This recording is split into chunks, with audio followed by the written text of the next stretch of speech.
Hello, everyone, and welcome to another episode of the Play Action Podcast presented by Warrior Student Media. I'm Brandon Smith, joined today by my great co-host, TJ Hawes. Dude, free agency is coming up. Getting close. We're going to start putting out more episodes every week. I'm excited for free agency. Yeah, and what better way to prepare than another episode of the What's Next series? And today, we're going to stay in the NFC. We're going to go with the division that has a team who finished second in the NFC standings, at least in terms of the playoff seeding. We have the Tampa Bay Buccaneers and the NFC South. There you go. Okay. But we will start with the Buccaneers. We're just going to go in order of where the division finished. So, yeah, we'll start with Tampa Bay. You want to go first? Yeah, I'll go first. And I think, the big thing that everyone's thinking about with this team is Tom Brady retired. And that's obviously big. It goes without saying. Of course. And so obviously one of their team needs is going to be quarterback. They have Carlton Davis heading into free agency in the secondary, so I think corners a need. And I think they're pretty lackluster down the year anyway, the whole secondary was. Oh, yeah. Sean Murphy-Bunting's kind of not been great. And then receiver, I put as a need because they need to solidify the wide receiver 3 spot, and we don't know if Godwin's going to come back. So I'm going to put wide receiver down as a need. All right. No. Well, obviously I got quarterback and corner. I think those were the two most obvious. I think that third need is kind of where you can go a multitude of ways. Again, if Godwin were to leave, receiver is going to be a big need. I don't think receiver is really a big need for them without. With Godwin, because obviously you still have Mike Evans. Yeah, but you still probably would want to sign a good number 3. Well, yeah, but I mean, I just don't think it's a top 3 need for them. Probably not. I mean, they have Leonard Fournette already said he's testing free agency this year, so I put running back. Okay. It seems like they relied on the run game more than we thought, just because Brady would always. I mean, Tom Brady is Tom Brady, so he got all the highlight reels, so made it kind of look like they threw the ball a lot more than they really did. And Fournette was a big part of that offense, so yeah, I said running back was a third. Good career resurgence for him. Oh yeah, definitely. So some free agents, I said. This one, it's not a free agent, but it's a trade candidate. It's very heavily rumored. I said Jimmy Garoppolo. After all these years, finally replacing Tom Brady, like the original plan was in New England, but in Tampa Bay, I think they could probably get him for a second or a third round pick. I don't know, man. The rumors about Pittsburgh trading for him. Yeah. As of recently. Do you actually think that's going to happen? I mean, I think Pittsburgh would be the team to do that. Probably. Trade for Garoppolo. But the package is rumored to be pretty small. A 4th this year and a conditional 4th next year, which I believe would end up turning into a 3rd. It would turn into a 2nd. That's what I saw. That high? I don't think Pittsburgh would do that. That's too much. Yeah. But so I said Jimmy G. And then for corner, I want a good starting caliber cornerback there. So I said Darian Williams. Yeah. Really underrated player and would be a great scheme fit. And I think he would solve a lot of their issues. And third, for receiver, good number 3 receiver, a guy I'm personally high on, Cedric Wilson. I like that a lot. Just a good dynamic playmaker. You can get the ball into his hands, and he can make something happen for you. All right, well, for quarterback, I went bigger name. I went to Deshaun Watson. Now I know that there's some problems. Yeah, obviously his lawsuits and all that. Don't know if he'll actually be able to get traded and be able to play at all. But they're doing a ton of research on what's going on with him. And same with Russell Wilson. So Russell Wilson could also be a high watch player for the Bucs. Cornerback, I want one of the best slot corners in the league. I went with Bryce Callahan. Now, if he can stay healthy, he's a really good player. And he's does not have a really good track record injury-wise, so maybe they can get him a bit cheaper. Plus, Denver has a lot of corners, so you could see them maybe move on from one of them. Yeah. Whether it be – I honestly think they'll end up bringing Callahan back and letting Kyle Fuller leave. Yeah. Which would make more sense, but Callahan I think would fill a role at slot corner, which is one of the more important roles in the league, honestly. Oh, very underrated role. And then for running back, basically put a receiver down as well, and that's Cornell Patterson. Oh, I mean, that'd be fun. He is the most one of the most dynamic offensive players in the league. I mean, obviously outside of guys like Deebo Samuel, but he plays a role. He might be more dynamic than Deebo. He plays a role like Deebo Samuel. Yeah. He was okay. No, he was Deebo Samuel before Deebo Samuel. Yeah. He was doing this since his days in Chicago, which was only he wasn't doing this. He was playing. Oh yeah, but he was playing running back.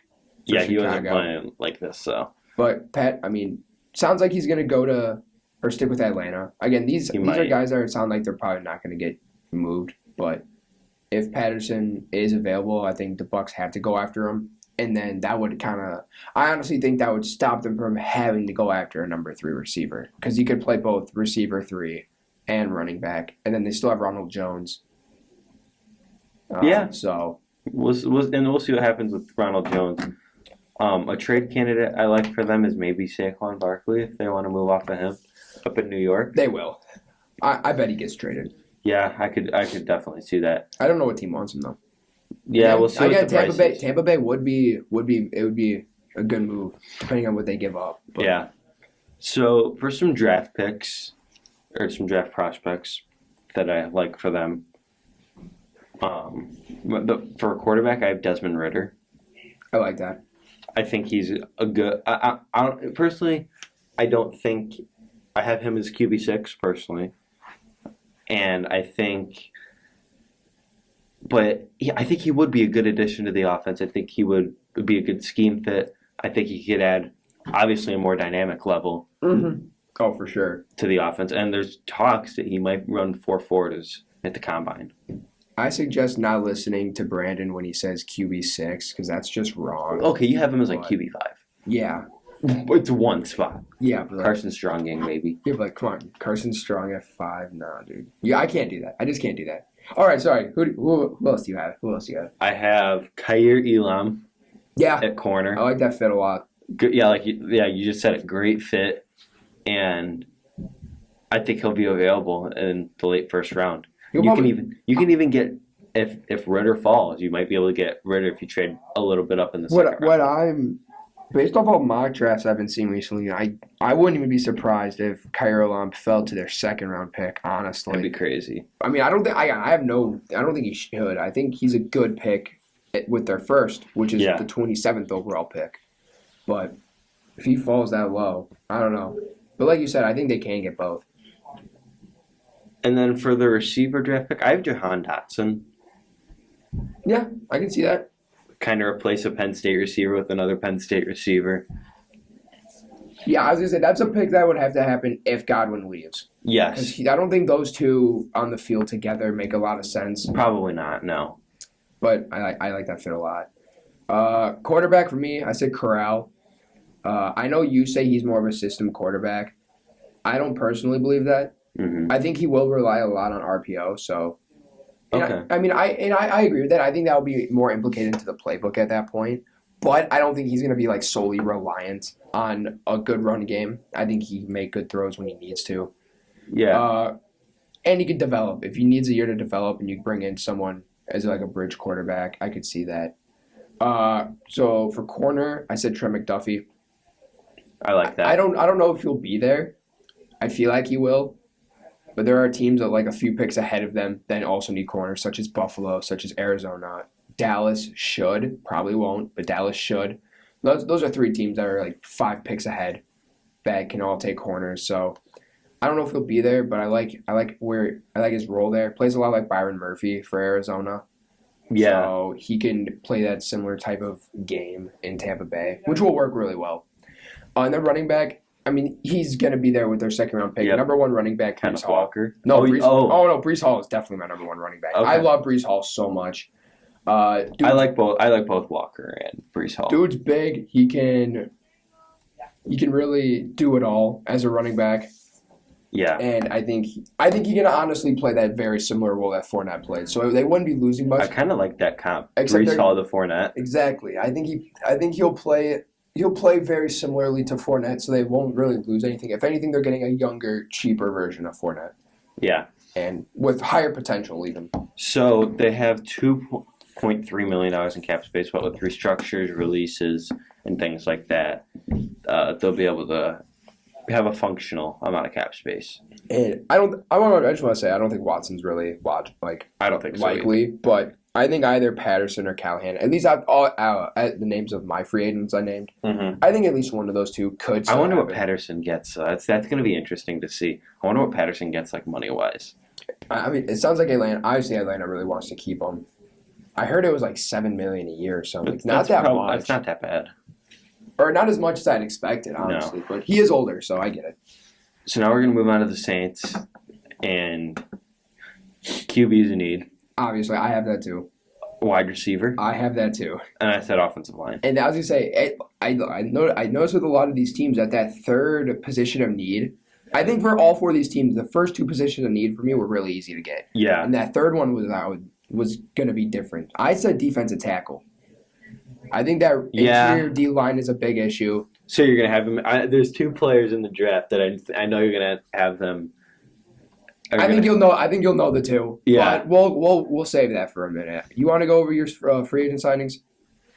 Yeah. So, we said we ain't going to do re-signs for these, but it just makes too much sense because it's what rumors say. There's only one. Jameson Winston.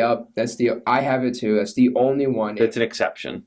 And I honestly, even if he didn't play for the Saints last year, I probably still would have done this. Yeah. Because he's a cheap bridge quarterback. Yep. That's it. Who could turn into a franchise quarterback? There's other quarterbacks that I could have put someone else, but I have him later. So I just want to mention that. I'm sure you know who it is. But yeah, so I have Winston too. I have Odell for receiver. Ooh. I think the same situation that came up with me taking him with Detroit. I mean, obviously obviously the level of Detroit to New Orleans is big. Yeah. But I don't know. Odell was interested in the Saints when he was a free agent earlier this year. But now he sees the direction they're going. Yeah. I don't know if he'll want to do that. But again, he might not want to play for Dennis Allen. He might have wanted to play for Sean Payton. That's a good fit. I think he'd fill a big need. Yeah. I like it a lot. And then for my offensive line player, I have James Daniels. I think he's a good young offensive lineman with great flexibility on the interior. I like that a lot. And great versatility. When I made these free agent signings, I looked at their cap, and they have a whopping $76 million in cap over the cap. Yeah, negative 76. So I went with some guys that I think will be pretty cheap. Obviously, Winston. I think Winston would be willing to take a cheap contract like he did last year to be the starter. Wide receiver, DJ Chark. I don't know how cheap he'll go. Like that. I don't know how cheap he'll go. But he did get injured very early on in the season, and he wasn't going to get a ton of money to begin with. So I think that kind of just plummeted his price. And he's going to be that deep threat that they need. I think he'd be a nice complementary piece. Same with Odell. Both would be nice complementary pieces to Michael Thomas. Yeah. Considering they're not trading him anymore. And then defensive tackle, there were not – okay, all the big names are like 30-plus years old, and I don't think that's a direction they want to go. So I went with someone kind of younger. I went with DJ Jones. Good rotational guy for San Francisco. Nothing crazy. He will start there. There are no good defensive tackles in New Orleans that I can think of off the top of my head. Maybe Onyemata, but even then, that's he's not even a starting caliber player really. So DJ Jones comes in, starts day one, and fills a decent position of need for them. Yeah, I like those. Like you said, not too flashy, but we're gonna go to draft picks now. For me, I said Matt Corral for quarterback. That just fits well. He does fit really well there. I agree. Because like I said, for me personally, I think he's system quarterback, so I think that fits pretty well. Wait. Well, because your point is you think you'll rely on a run game. What about Kamara now? Kamara's good. Yeah, but is he gonna be on the team? Kamara? Oh. Yeah. So I think he will. I think he will. Okay, I just wanted to know. I think he will. Does that change if he's not playing? I'm curious. I just want to hear your thoughts. I just thought about this now. So. No, because I think they'd end up signing Fournette. Oh, okay. Then if that's very much believe they'd sign Fournette or something, or a good running back. All right. I was gonna say before you so rudely interrupted me. Oh, I'm just so sorry. Chris Olave. He's got a smaller frame, but he's a great deep threat, and I think it's a great complementary piece for Michael Thomas. I think. Sorry, I'm going to cut you off so rudely again.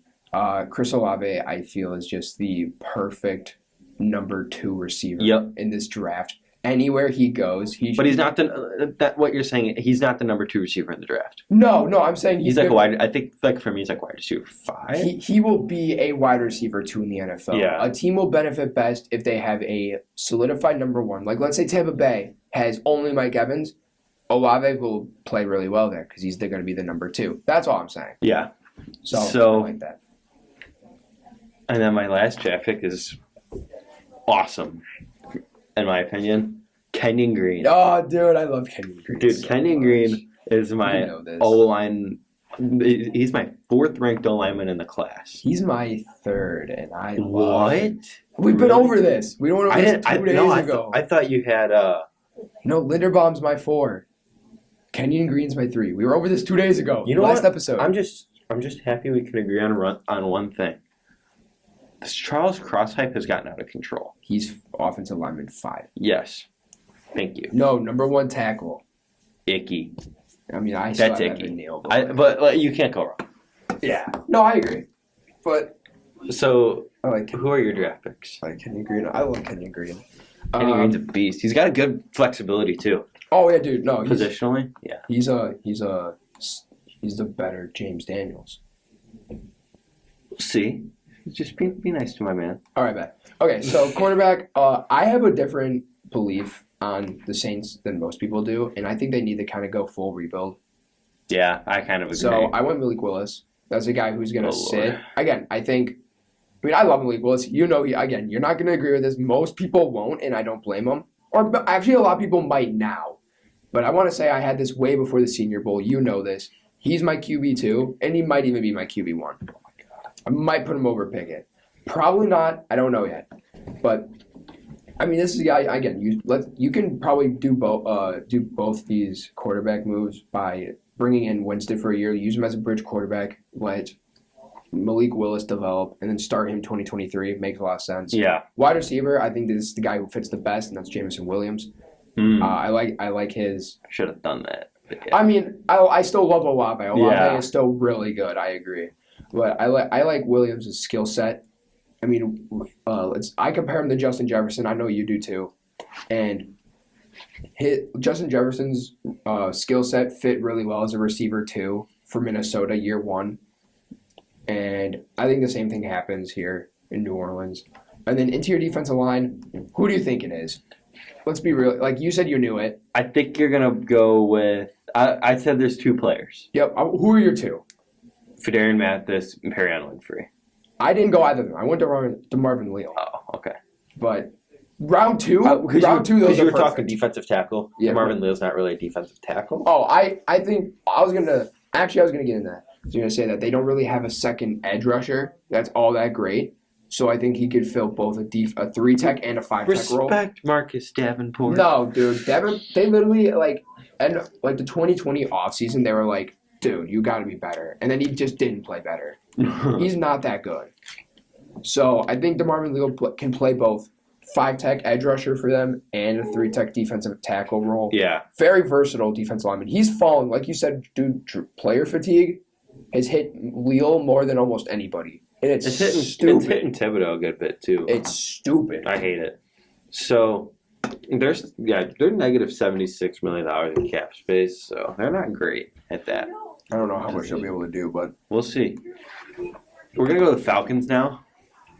My team needs are, I'm assuming you have the first 2 again, receiver, edge. Yeah. See, and then what's the third? Bet you it's different than me. Linebacker. Offensive line. See, I knew oh, it. Yeah. I knew it. Duh. I knew it. I should have said that, but whatever. I ain't going to change up. So for some free agents, I have Chris Godwin. He's still young. Yeah, I like that. And he's good. I mean, yeah, that's really what he's young and he's good. Yep, young and good. And speaking of young and good for edge, Hassan Reddick. Big Hassan Reddick guy. Big Hassan Reddick guy right here. Dude, I think you and me both. He's just such a fun player. Underrated player. Easily. Love that guy. And linebacker, Beautiful fit. I have Alec Ogletree because he's a good starting caliber linebacker to put next to a sideline-to-sideline good coverage linebacker like Deion Jones. Deion Jones is one of the best linebackers. He's really good. He's top 10. Easily. Look. No, I like those a lot. It all makes sense. I think Ogletree is that cheaper signing that can end up panning out well. So yeah, I mean, it panned out well for Chicago.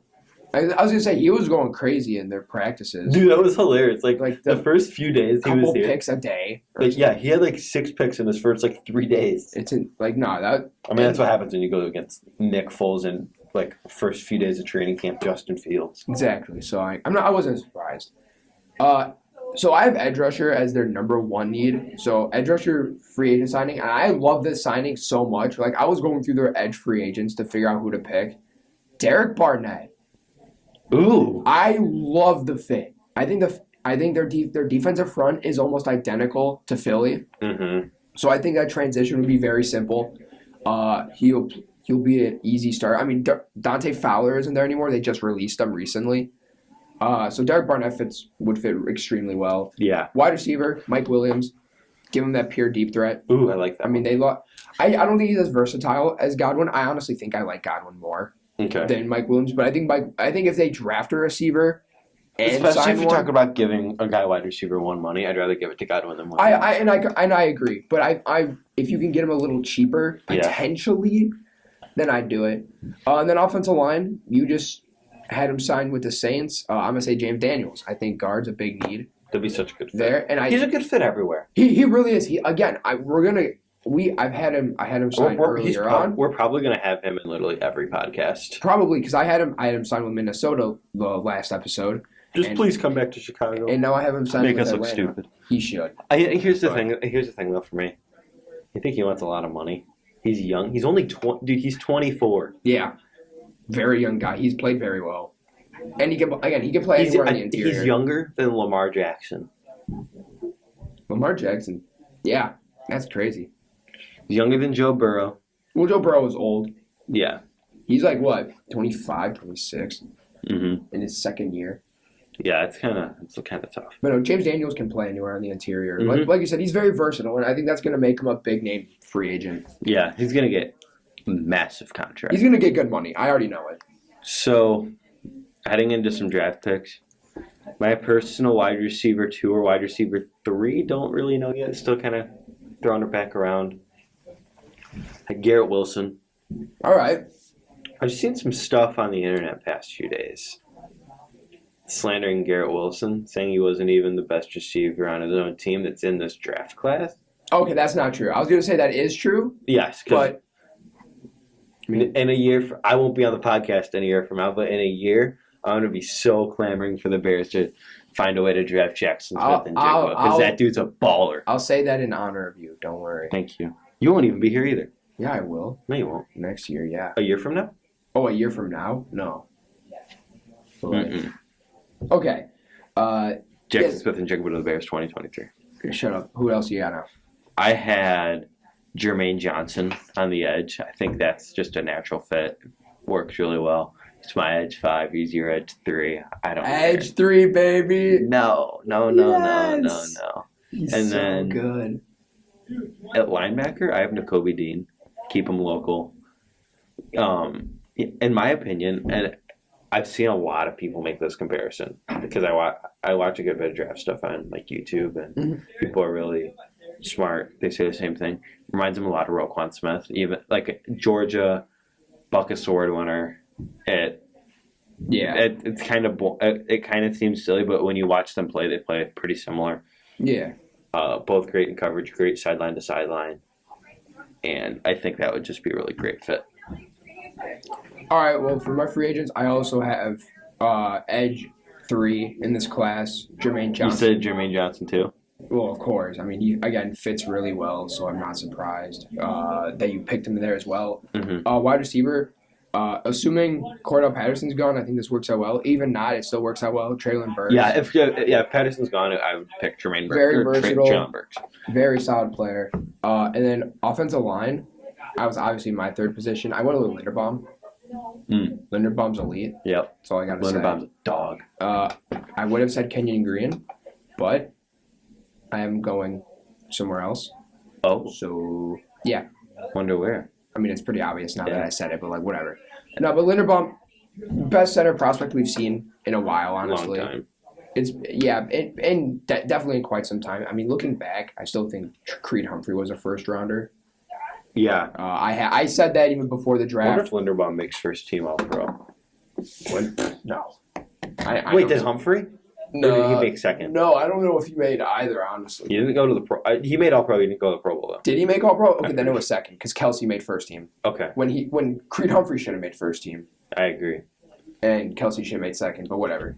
So the Panthers are. Oh, by the way, the Falcons have negative $7 million in cap space. They can do some restructures. Grady Jarrett, Deion Jones. That's what I was thinking. Matt Ryan. Hopefully, Matt Ryan has a cap hit of $46 million. Holy hell! The most ever by an NFL player in a year. That's insane. So if Matt Ryan can if they can restructure that, I like Matt Ryan, but that's a lot of money for Matt Ryan. Yeah, they gave him the worst contract I think I've ever seen. I think that was like a restructure last year. I don't know. It was. Maybe. Then they got to do it again. Yeah. They got to restructure it a second time. So for the Panthers, some team needs. I'm assuming we have the first two. Quarterback, O-line. Yeah. Yeah. And then I have linebacker. I do too. Nice. We actually have the third one. I wonder if we all signed the same three. I wonder if we signed the same three free agents. Sounds like we have the same quarterback. Who? My dog money Mitch, baby. No. Who? I got Marcus Mariota. I love Mariota. Mitch better. Okay, shut up. But both make a lot of sense. Yeah. But I want to say both do make a lot of sense. It's really take your pick there. I just like Mariota more. Mitchell Trubisky was the original MVP. Don't talk. And then that you're not wrong though. Hey, you're not wrong. For offensive line, I have Cam Robinson. Okay, I almost went with Cam Robinson. I went with the other big left tackle prospect. Left tackle name, Teron Armstead. No, he's too old. No. Well, I just think Teron Armstead's the best player available. I think they can get him cheaper because he's older. Maybe. Potentially, so. And for linebacker, I have Leighton Vander Esch. I don't mind that. I got Jam Brown. Okay. Two guys that, they'll play the same role. They'll probably play the middle linebacker role, so. All right. So you kind of said your free agents. I'll say my draft picks. Yep. Quarterback. There's a theme here. There's a really nice theme here. What's the theme here? What theme you got, buddy? You kind of just got to take. I mean, you're sixth overall. You're in prime position to take the best quarterback in the draft. No quarterback is worth this pick. So. No quarterback is worth this pick. I'm going to be honest. But if you want your pick, I think it's smart to take one here. Sam Howell. Oh, right. I forgot you're a Sam Howell believer. Big Sam Howell guy. No, but I honestly like it. I like the fit. I do, too. Hey, he has experience in the stadium. His first and last college games were in the stadium. And we're in Bank of America Stadium. That's a good point. You're keeping him home. And Panthers, I think... Could bring Mitch back to where he played college. Shut up. Get to UNC quarterbacks on the Carolina team. I would have to buy both their jerseys. I would totally do it. But I think they need a quarterback who can start now. And it's either Howell, which you just named, or Pickett, who I have. Okay. So, I mean, either one makes sense. Whatever one they like more. Honestly, I can see him taking Howell over Pickett because of that kind of keeping him in his home stadium, I guess you could say. So I get it. I like both. You need a day one starter, and those are really the only two who can probably start day one. Offensive line, I have Charles Cross. Yeah, that makes a lot of sense. Who'd you do? This is where Kenyon Green went. Oh, yeah, Kenyon Green. Okay. I mean, that whole interior is a mess. Let Kenyon Green go. You want to explain your Charles Cross pick real quick? Offensive lineman. They kind of need offensive linemen. Their offensive line's a mess. So you really have the number one offensive tackle prospect fall into the 6th overall pick, huh? You know what? You know what? We don't do video. So, yes, Charles Cross, OT1. God, so stupid. It's so bad. It makes no sense to me. But I think it makes sense here. Yeah, it wouldn't be a bad pick at this position. Not at all. And then linebacker, who do you got? Who do you have? No, you first. I have Brandon Smith. God, you were so high on Brandon. Dude, I love him. I think he's. I've been high on him for a while. I know. I think like a year ago, I had him as LB1, but N'Kobe Dean and Devin Lloyd kind of popped off this year. That is true. So that's something we never expect. But like Brandon Smith was truly one of the. He was the leader of the Penn State defense with Arnold Ebiketie. Yep. Great edge rusher. Who couldn't maybe sneak into the first round? Not sure. That'd be a little crazy. I know. I think it's crazy for him to be a second rounder even. Really? I think he's a third round player. But I Brandon Smith, freak athlete. Oh yeah. I think it'd be a great fit next to Shaq Thompson. Yep. Now I think looking at linebacker, you've got Shaq Thompson who plays one of the outside roles. Yeah. The middle linebacker and the other outside linebacker spots are basically wide open. But they also tend to use Jeremy Chin as an outside linebacker. So that really only leaves the middle linebacker role open. And I don't think they would take a linebacker with their first round pick. I base this off of their second round pick. Okay. Which is 38, roughly somewhere in Something the late 30s. It's in the late 30s. So I went with someone who is probably the biggest linebacker prospect in this class, if I'm not mistaken, at 6'4", I believe like 255. Mm-hmm. That's Darian Beavers for Cincinnati. Ooh. I think he fits that 3-4 role perfectly. Or, sorry, 4-3. It's a fun linebacker class. It is. There's a lot of interesting prospects, and I think Darian Beavers is no exception. I mean, a lot of guys are going to go on day two. Like a lot. Oh, yeah. You want to talk about like NFL-wise, big linebackers, you think like Fred Warner. Yeah. And he's 6'3". Bobby Wagner. Yep. Bobby Wagner's 6 foot. What? Yeah. I thought he was huge. No. Which is I'm not even going to call you out on that because I honestly did too until I looked it up and saw he was 6 foot. He plays like he's 6'3". Yeah. But no. Darian Beavers is 6'4", 255. Dude's insane. And I think he's going to just be a big bruiser linebacker in the middle of that defense. Yeah, great player. So they are $12 million over the cap. Or under the cap, I should say. Yeah, yes, it's okay. So they have $12 million. So in cap space, yes. Yeah, they can maybe do a couple restructures. I'm still going to throw this out here that they might move on from McCaffrey. Probably not. I just want to say it because there's been talks about it for months now. And I think it'd be a fine move. I wouldn't even hate Depends on how much they get. If they can get a second. Is it crazy to say a team would give up a first for him? Hell no. No way. No, but would a team do it? I'm not saying should they. There's some dumb teams out there. Washington just said they'd give up Chase Young to get a quarterback. Like they're a win-now team. You know how I feel about that. I know. So my point is, do you think I think there are teams that would do it. Yeah. So that was our thoughts on the offseason and what's next for the NFC South. Next week we're gonna go to the East, NFC East. East, and then the West, and then we'll go into the AFC. Yep, and we'll start with the AFC South, which should be a fun episode. So, thank you guys for listening to this episode of Play Action Podcast presented by Warrior Student Media. We'll be back next week with 3 episodes. Wednesday, Friday, baby. Yes, sir. For TJ Hawes, I'm Brandon Smith. Thanks for listening. Have a great weekend and have a great day.